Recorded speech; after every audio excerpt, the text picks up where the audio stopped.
Iran ने इतना बेतरकीबी से ठोका है कि इनका जो है मिजाज ठंडा हो गया है। मजलूमों पर, बच्चों पर और महिलाओं पर, विकलांगों पर, स्कूल कॉलेजों पर, अस्पतालों पर कहर बरपा रहे थे कि गाजा पर वहाँ पे बच्चे यतीम हो रहे थे, बच्चे मारे जा रहे थे। अरे ईरान सिया कंट्री है। सिया का मतलब होता है विद्वान। वो न अमेरिका से डरा, परवरदिगार आलम, ईश्वर, परम ब्रह्म, तेल अवी की दशा देख लीजिए, गाजा से बदतर स्थिति में हो गया है। और इजराइल में त्राहिमाम एयरपोर्ट से जो एयरपोर्ट के कर्मचारी थे वो छोड़ करके भाग लिए। यहाँ तक कि सैनिकों को सोशल मीडिया पे कहते सुना जा रहा है ईरान कहर बरपाना बंद कर दीजिए, हम लोग सरेंडर कर गए हैं। इजराइल का राष्ट्रपति देश छोड़ करके ग्रीस भाग गया है।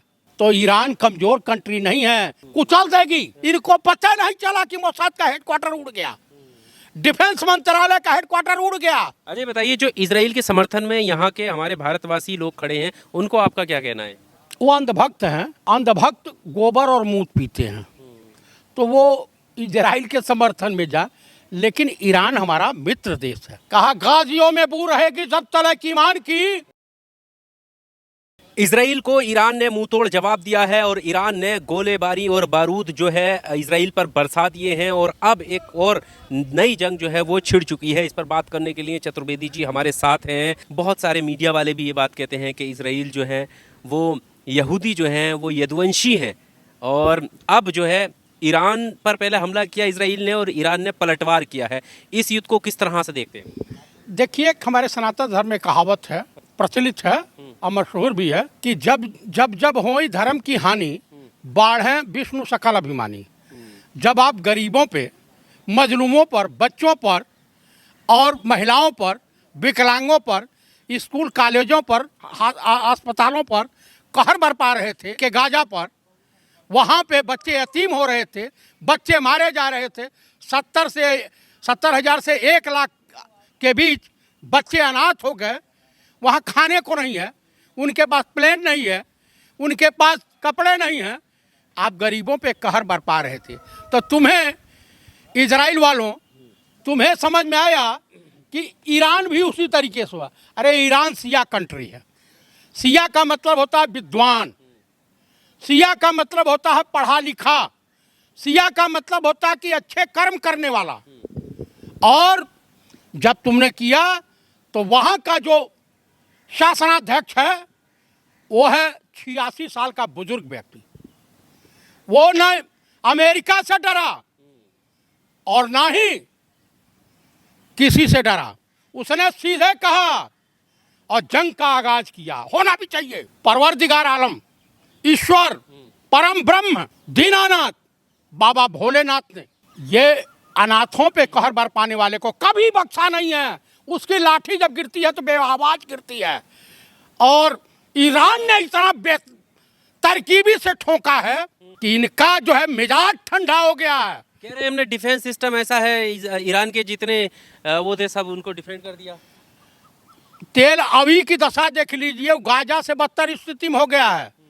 उसके बाद उनका एक बंदरगाह है जहां 75% माल धन लगा था गौतम अडानी का, वो पूरा नष्ट हो गया बंदरगाह।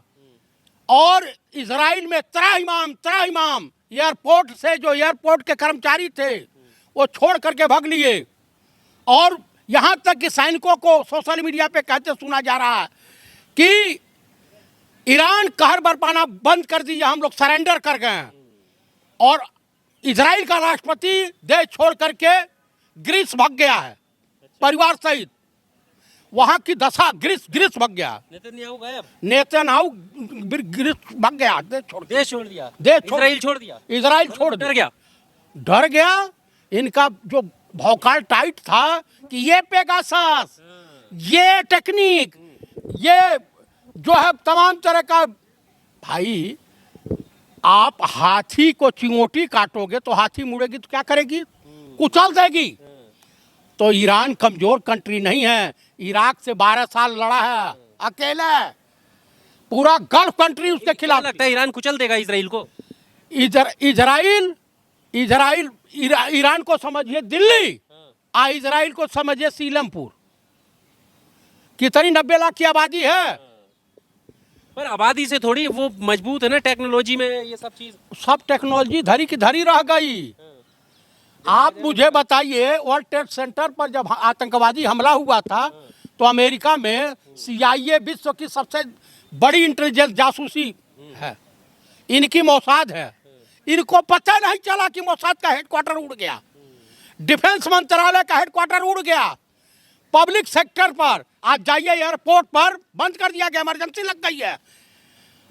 इजराइल में लोग देश छोड़ने पर भी बस हो गए हैं, जो कहर बरपाया। बिल्डिंगों की दशा देखिए आप, ड्रोन से लोग ड्रोन कैमरे से लेकर के फोटो पूरा हो रहा तमाम मीडिया चैनलों पर।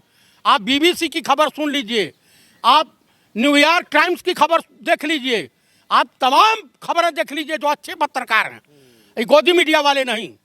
आप मुझे बताइए, वो 86 वर्ष का जो बहादुर है, एक हमारे वहाँ थे 88 साल के बुजुर्ग, जब ब्रिटानिया गवर्नमेंट ने उनको पकड़ा, बहादुर शाह जफर को, तो इन्होंने कहा अंग्रेजों ने कि दम दमे में दम नहीं, खैर मांगो जान की, ए जफर हवाले कर दो शमशीर हिंदुस्तान की। तो अभी आप सुन लीजिए, उसके बाद उन्होंने क्या कहा ब्रिटानिया गवर्नमेंट के वाइस चांसलर वायसराय से, कहा गाजियों में बू रहेगी जब तलक ईमान की, तख्ते लंदन तक चलेगी तेग हिंदुस्तान की। तो सेम वही जो खमैनी साहब है, एकदम भाई 86 साल का बुढ़ा जवानी की दहलीज पर। नेतन्याहू क्यों छोड़ के भागा? काहे भागेगा, नहीं मरना है, रात भर तो बैंकर में छुपे रहे। आप मुझे बताइए, सायरन बज रहा है। वर्ल्ड में सबसे हाईएस्ट टेक्नोलॉजी के साथ इजराइल आगे बढ़ता है। एकदम पाकिस्तान भी आगे बढ़ता है, ये भी बढ़ते हैं। आप बताइए कि तमाम शरीफ देश है। यासीन अराफात को मैंने देखा है, इतने सज्जन आदमी थे यासीन अराफात। इंदिरा जी जिनको राखी पहनाती थी, आयरन लेडीज अपना भाई मानती थी फिलिस्तीन के, और फिलिस्तीन का ख्याल पंडित नेहरू भी रखते थे। देश का पहला प्रधानमंत्री है, नाम नरेंद्र काम सरेंडर। तो ये फिलिस्तीन को मार मार के हावी हो गए थे, इसका मतलब? अरे बगल बगल ही कहर बरपा रखा था इजराइल ने। चढ़ गया। अब सही हद तक चढ़ा है, अब इसका बुखार ठंडा हो रहा। पर ये कह रहे हैं ना कि अमेरिका साथ आ जाता है इजराइल के, अमेरिका रशिया नहीं साथ आ जाता है। रसिया और चाइना तो आ गए हैं साथ इसके, ईरान के। अमेरिका तो उसके साथ तो इस बार आ जाए, जो बच्ची कुछ इज्जत अमेरिका से भी नहीं डरेंगे। ना ना ना ना ना ना ना ना। आप कोई भी अरब सागर में बेड़ा भेजोगे, वहीं ईरान हो करके ही गुजरना है, तो उनकी जहाजें मार दी जाएगी। जापानियों ने प्रथम द्वितीय वर्ल्ड युद्ध में 2 भाई थे जापानी, एक जहाज थी इंग्लैंड की, बम बांध कर दोनों भाई चिमनी में कूद गए जापानी, वो जहाज डूब गई। तो आप ईरान को कम मत ना खिएगा। अच्छा। हाँ, यहूदी जो होते हैं, आपने कहा कि यादव, पर वो तो कह रहे हैं सिर्फ 2 लोग मरे हैं, आप कह रहे हो इतना बड़ा नरसंहार कर दिया, सब बिल्डिंगें तबाह कर दी, त्राहिमाम हो रहा है, कह रहे 2 लोग के जाया हुए हैं। अब आप बताइए कि प्लेन हादसा हुआ, हाँ। यही हुआ अहमदाबाद में, अहमदाबाद। लगभग 300 लोग मर गए। हाँ। 242 और लोग भी यहाँ 300 के आसपास, 300 से ऊपर होंगे। उसके बाद आप बताइए, पहलगांव में 28 लोग चले गए, ठीक है। उसके बाद आइए पूना में, कल एक ट्रेन हादसा भी हो गया महाराष्ट्र में। आज बुरुच में एक फैक्ट्री में आग लग गई, सैकड़ों लोग मर गए हैं, ऐसी खबरें आ रही हैं। तो ये बताइए कम से कम हमारे वाले ईरान का राष्ट्रपति तो ठीक है ना, कि अपने देश की मान प्रतिष्ठा को बरकरार रखते हुए, इज्जत आबरू को बरकरार रखते हुए अमेरिका के सामने सरेंडर करने से और इजराइल के सामने सरेंडर करने से मना कर दिया। कहा कि हम जंग में लड़ करके शहीद होना कबूल करेंगे, लेकिन घुटने टेकना मंजूर नहीं है। तो घुटने का जवाब तो हमने भी दिया था। जवाब कौन सा दिया था भाई? हम पूरा जो कब्जा करने का हमारी सेना पहुंच गई थी, यहाँ तक कि गोदी मीडिया तो इस्लामाबाद और रावलपिंडी, कराची और तमाम शहरों पे कब्जा मीडिया ने कर लिया था, रातों रात कर लिया था, बड़े मुश्किल से। Lieutenant general Rubika Liaquat, major general जो है अंजना मोदी और ब्रिगेडियर चित्रा त्रिपाठी ने बड़े मुश्किल से छोड़ा, अर्णव गोस्वामी वगैरह नहीं है। तो कम से कम वहाँ पे जो है स्थिति बद से बदतर है भाई। तमाम सोशल कहा क्यों नहीं रहा इसराइल के हमारे यहाँ तबाही है? वो कह रहे हैं हमारे यहाँ तो कोई तबाही नहीं, हमने तबाही मचाई है। वो तो उसकी अंतरात्मा या उनके वहाँ के जितने वीडियो मारे हैं मार्केट में। अजय बताइए, जो इसराइल के समर्थन में यहाँ के हमारे भारतवासी लोग खड़े हैं, उनको आपका क्या कहना है? वो अंधभक्त हैं। जब ये बताइए, गाय के बछड़े को ये पता है कि गाय माँ का दूध पीने से ताकत आती है, बुद्धि विवेक बढ़ता है। और यहाँ पे कुछ इंसानी अंधभक्त हैं। अंधभक्त गोबर और मूत पीते हैं। तो वो इजराइल के समर्थन में जा, लेकिन ईरान हमारा मित्र देश है। इन्होंने तो हमारा मित्र देश रसिया से भी पिंड छुड़ा लिया। आप मुझे बता दीजिए, ईरान ही एक ऐसा मुल्क था जिससे भारत के रिश्ते अच्छे थे। और अभी जब पाकिस्तान से झड़प हुई थी तो उस झड़प में भी इंडिया के साथ खड़ा था, कहा नहीं पाकिस्तान गलत कर रहा है। तो आप तो इजराइल के पीछे छुप रहे हो। तो खैर वो भी सरेंडर मास्टर है, आप भी सरेंडर हो। तो दोनों कायरों का मिलन हुआ, कोई दिक्कत नहीं। लेकिन पूरा, हाँ दोनों कायर हैं एकदम। पूरा यही है कि आपको यहूदी अगर समझ में नहीं आते हैं तो सीसेन एल डबरा की परिभाषा समझ ले, हाइब्रिड, बस हाइब्रिड, मैं दोगला नहीं कहूँगा, हाइब्रिड एलसीसियन। यदुवंशी बताते हैं लोग। अरे महाराज, यदुवंशी और रघुवंशी, यदुवंशी जो होते हैं यदु के और इंडिया में पाए जाते हैं, वो इजराइल में क्या करने पहुंच गए? इस पर तो पूरे शो कर रहे हैं कि भाई ये अंधभक्त कर रहे हैं, आरएसएस, विश्व हिंदू परिषद वाले और बजरंग दल वाले, जिनको अपने माँ बाप का खुद है पता नहीं कौन है। धाकड़ टाइप के लोग कर रहे हैं। हाँ, विजय शाह जैसे लोग कर रहे हैं, वीरेंद्र बेवड़ा जैसा लोग कह रहे, ऐसा बोलते हैं।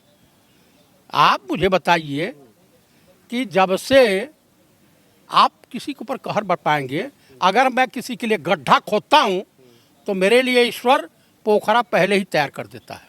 तो अभी इस जंग का नतीजा किस तरफ जाने वाला है? इस जंग का नतीजा ये है कि अंतोगत्वा बस 100-150 और मिसाइल फेंक दे, बस उसके बाद ही सरेंडर कर जाएंगे, इजराइल सरेंडर कर जाएंगे एकदम चरणों में।